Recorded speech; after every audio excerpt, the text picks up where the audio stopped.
आम संविधान अनुसार वर्तमान आम आलोचना करबा केउ माने प्रत्यक्ष निर्वाचन पद्धति द्वारा निर्वाचित हुअन्ति केउ माने परोक्ष निर्वाचन पद्धति द्वारा निर्वाचित हुअन्ति। तेबे देखिबा प्रत्यक्ष निर्वाचन पद्धति द्वारा केउ सदस्य माने निर्वाचित हुअन्ति ना लोकसभा सदस्य जहाँ को आम एमपी कहूचे, राज्य विधानसभा सदस्य जहाँ को आम एमएलए कहूचे, सहरांचल स्वायत्त शासन संस्था जोड़ा होचे हमर पौर निगम, पौरपालिका एवं विज्ञापित अंचल परिषदर सदस्य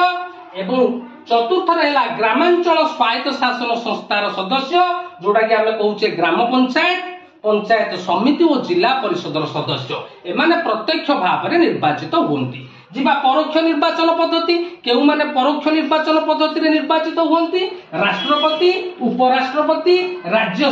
सभार सदस्य एवं राज्य